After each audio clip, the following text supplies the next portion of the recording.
Hi, I think we'll get going. Welcome, everybody. My name is Chris Rawlings from Baseball Software UK. Welcome to our Accessing Sport England's Emergency Fund Seminar. First time we've done anything like this, so hopefully all the logistics work and the governance aren't too difficult in the system. Purpose of the webinar tonight is to raise awareness with clubs and leagues in baseball and softball of Sport England's support into the sector given the current situation with COVID-19. To walk you through the eligibility criteria and the process you'd need to go through and answer any questions you have tonight. We will, of course, be able to provide further support to you once you've downloaded the form and had a look at it over the coming days. This forms part of our Game Ready support to clubs and leagues, which we launched last week, and is the first of a series of webinars and events that we'll be offering to our clubs and leagues to support them through these tough times. We're joined by a number of Baseball Software UK colleagues, particularly Nicole Napier, our Partnerships Development Manager, who will provide the bulk of the information for you through the webinar, talking you through the form and able to answer any questions for you later on. I want to make very clear at the start that this is not BSUK's funding pot, it is from Sport England. What we're doing is raising awareness of it. We're not in control of any decision making, and all information that we have to hand is correct at this stage. It may change as things progress. A couple of logistics for you to go through. I am recording this webinar so that we can upload it and broadcast it for others to join who weren't able to join us tonight. If you could please mute your microphones. Given circumstances, you may be out and about, you may be walking, it would just be much easier if people could mute. There is a chat function for you to use in Join Me, so if you do have any questions or you have any difficulty hearing anything or seeing anything, then please do let us know that, and we'll look into that for you as soon as we can. Okay, so we're going to talk through the Sport England Emergency Fund, which is a £20 million fund to deliver immediate funding to those most in need. Funding awards are between £300 and £10,000. Sport England will fund applications over £10,000, but only in exceptional circumstances. I would suggest not applying for over £10,000. I think it's unlikely to be funded. Sport England have already received over 1,100 applications, and the £20 million pot will not be enough to go around. So I would only apply for what you actually need. Applicants need to have exhausted all other government funding sources first. So if you go onto the Sport England website, you can find out what other government funding sources are available. And I've put a link to the page at the end of this presentation. And organisations that can apply are those who have a role in supporting the nation to be active and those who are experiencing short-term financial hardship or the ceasing of operations due to the ongoing crisis. So Chris, can you forward on the presentation, please?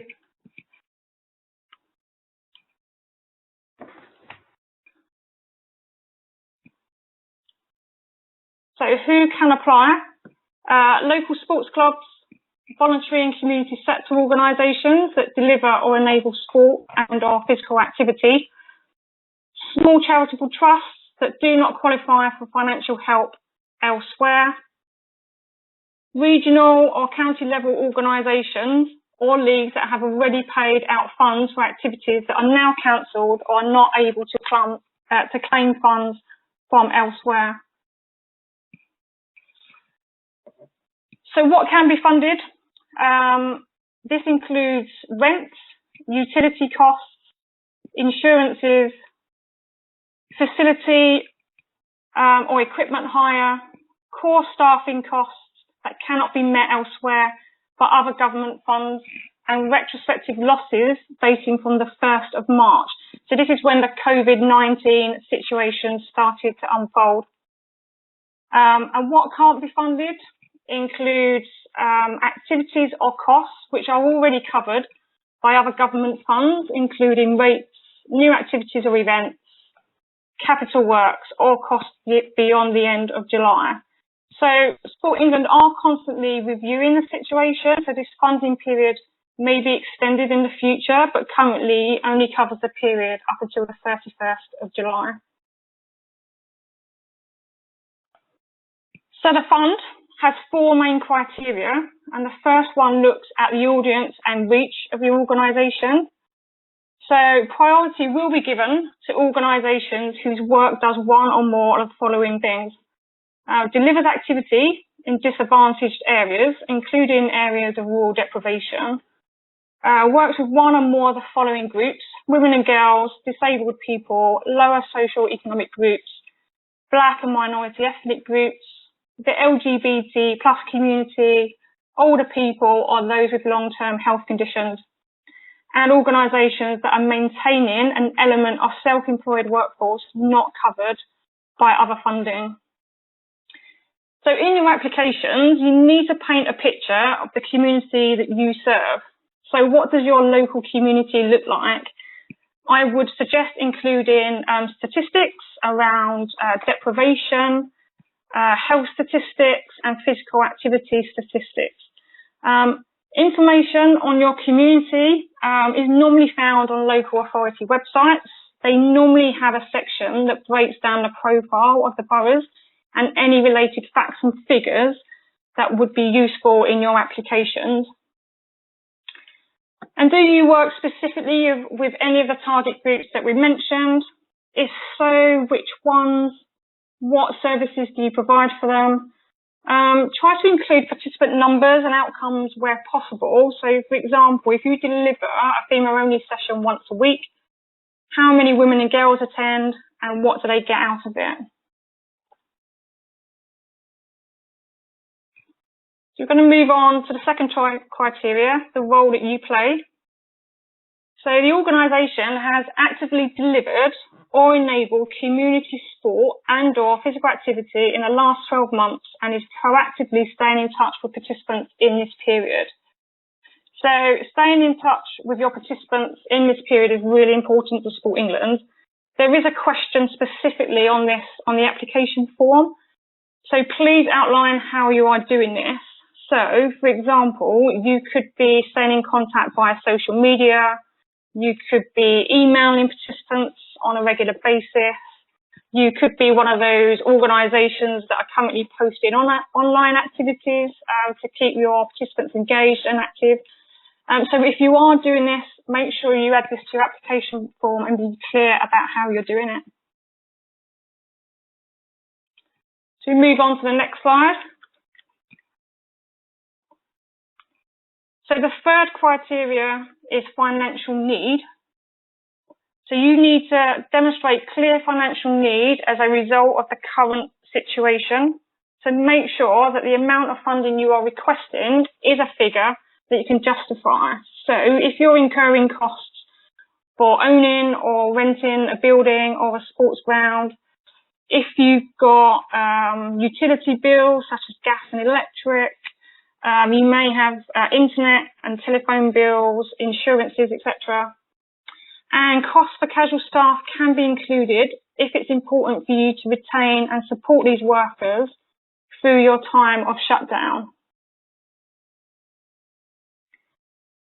The expected financial impact over the next 3 months, including the impact of any actions you take to reduce this.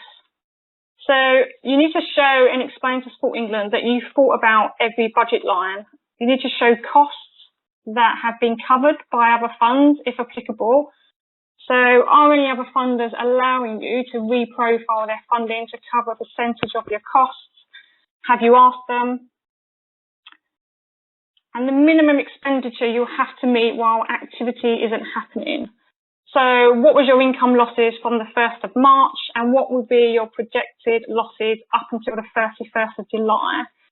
So the best way of doing that is looking at your accounts from last year to help you identify any costs that you had. Obviously, you would need to take into account any inflation increases or price increases that may have occurred obviously since last year. And then any immediately available unrestricted funds you have in reserve. So have you identified any reserves that you've planned to use over this time? Sport England won't penalise organisations for having reserves as it shows good governance. But if you don't plan to use your reserves over this time, you need to explain why.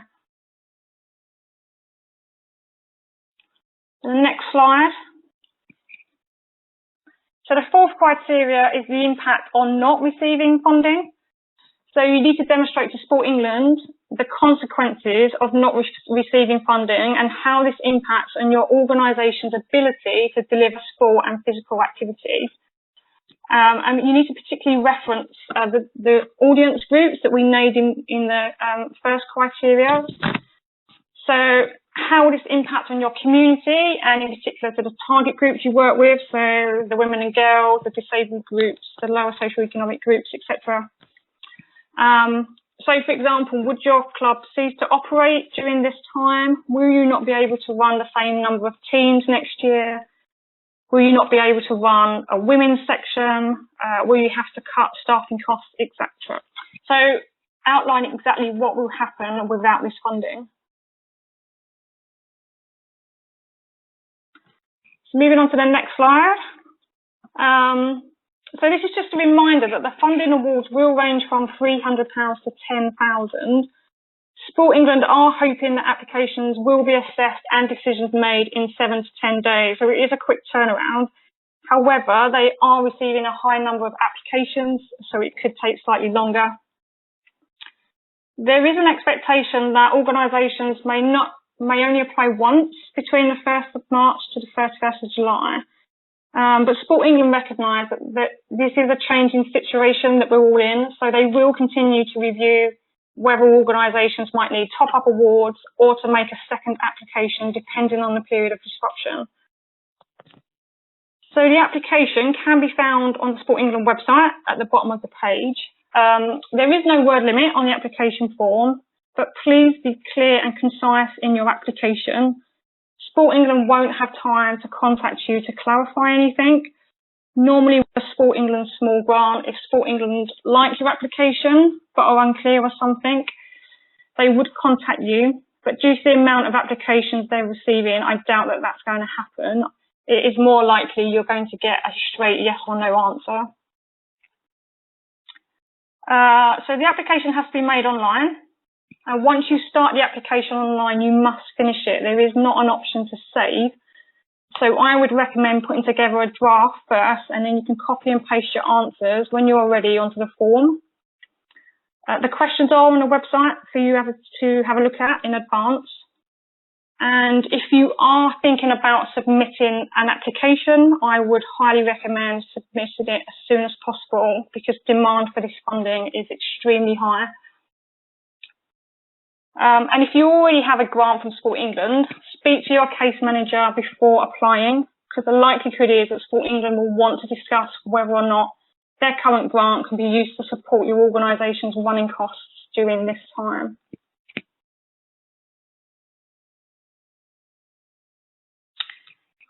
So the application form, guidance, frequently asked questions and information on other government funds can be found on the Sport England website, and the link is on the slide. I've also put the contact details for Sport England in case you have any specific questions you need answering. If you do need to contact them, I would advise calling in the first instance.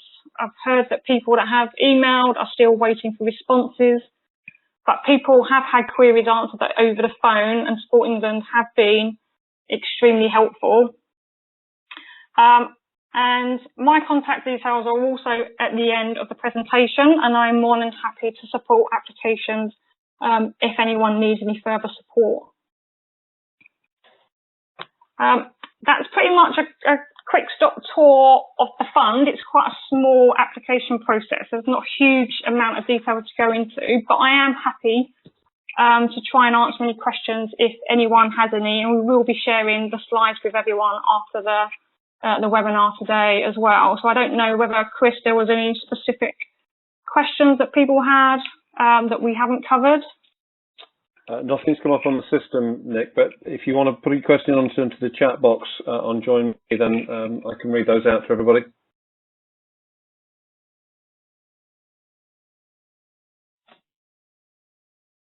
Has anyone got any questions? I can't see anything.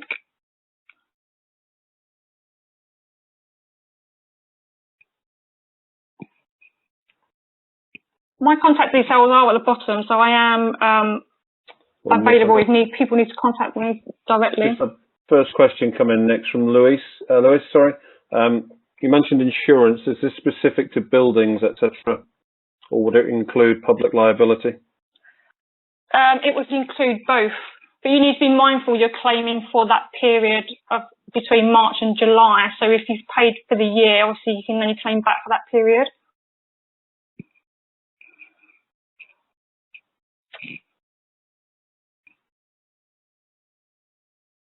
Hey, I've got a question, Chris.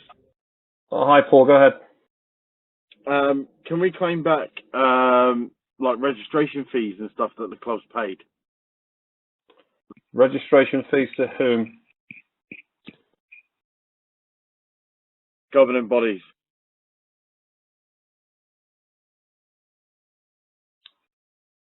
Would you not be getting them back anyway? Not that I'm aware of. Okay. Yes, I believe so for that period. If you don't believe that there's any activity that's going to take place, obviously up until that point, I think you can claim it back. Can we also? Is there any? Can we claim? So we spent some of our reserves on ground maintenance ready for the season that we were hoping to get back through subscription to play baseball, basically, from club members and stuff like that. Can we claim that back? When did you spend it? About 2 weeks ago. Oh, yes. So you can... Literally just before everything happened. Yes. So you can claim for retrospective losses. So from the 1st of March, you just be clear that that's what you're claiming back for, and that would normally be recovered from subscriptions, which obviously you're not going to get. Yeah, of course. And then I think the last one from me is we invested quite heavily in advertising for a summer camp that was coming up later this year with leafleting and spending on it being distributed and stuff like that, because is there a way of claiming back that money? Again, when did you pay out for that? So we paid out earlier, but the camp is during the period, if that makes sense. And I take it the fees from the camp would cover the costs for that. That's what you're looking at? Yes.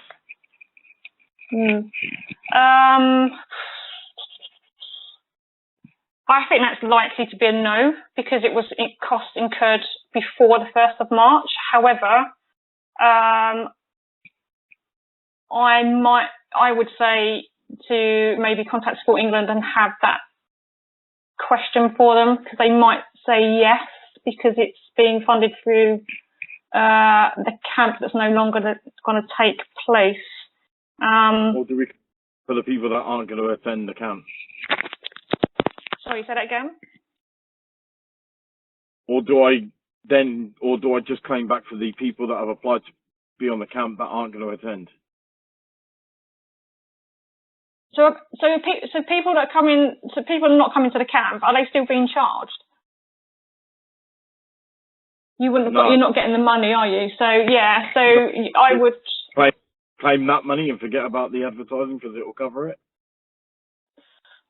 Sorry, say that bit again. Okay, so if I've got 30 people that have applied to join but haven't paid because I'm not taking the money, do I claim for those 30 people, which would then cover everything else? Yes, so claim for that. Yeah, absolutely. So that's cost that you would have incurred. So I would. Oh no, actually, let me think about it.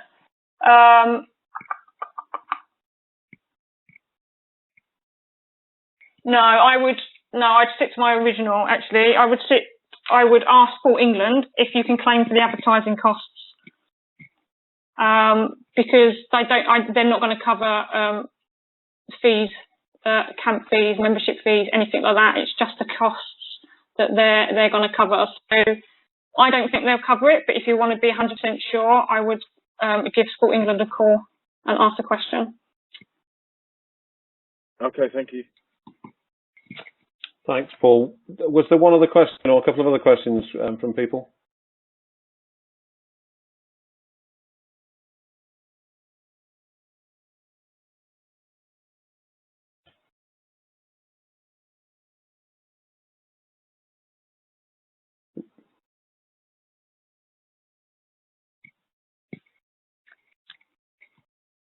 No.